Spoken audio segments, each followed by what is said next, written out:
விடுன்னு சொல்றேன்ல. விடுடி. ஜனனி ஏய், எனக்கு ஜனனி விடுங்க முடியாது. ஜனனி ஜனனி விடுங்க ஜனனி. விடுன்னு சொல்றேன்ல. நீ சிவாவையும் பறிச்சு விசாலாட்சி அம்மா விட மாட்டேன். நீ விசாலாட்சி அம்மா. ஜனனி எனக்கு தாண்டி வாங்கிருக்கா சிவா. போடவே விடுங்க. கரெக்ட் போ.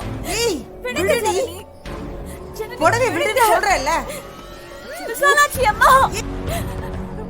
ஏய் ஏய் ஜனனி என்னடி பண்ற?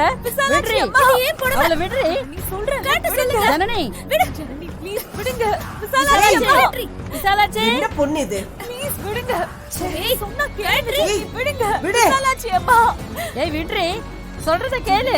ஏய் ஜனனி கேட்டு விடுங்க ஜனனி. கேட்டு ஏய் விடுன்னு சொல்றேன்ல. விடுங்க ஜனனி. ப்ளீஸ் ஜனனி விடுங்க. ப்ளீஸ் ஜனனி. பாருங்க பா.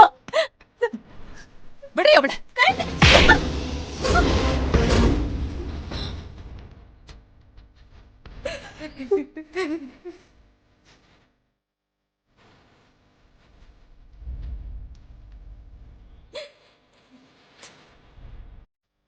என்ன பண்ற? நீ ஒரு பொண்ணு தானே, அசிங்கமால கட்டி இருக்கிற சேலைய உருவுற. என்ன பொண்ணு நீ? சீ. இவ நடவடிக்கையே சரியில்லை. இவ வராமலே இருந்திருக்கலாம். பொம்பளை பிள்ளையா ஒரு நாள் கூட இவ இருந்தது இல்ல. இது சிவா எனக்காக வாங்கிட்டு வந்த சாரி. யார கேட்டு இவ கட்டினா? இவள ஏன்னு கேட்காம என்ன திட்டுறீங்க?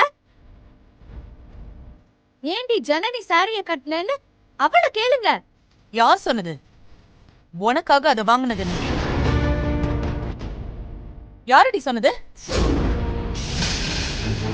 அத்தை, சிவா மாமா தானே வாங்கிட்டு வந்தாரு. அவன் வாங்கிட்டு வந்தா இவளுக்கு தானே யார் சொன்னது?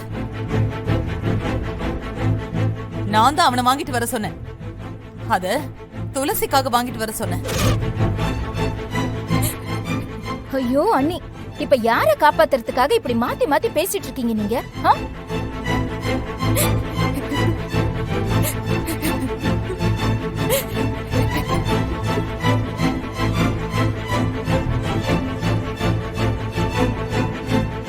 நீ கொஞ்சம் சும்மா இருக்கியா?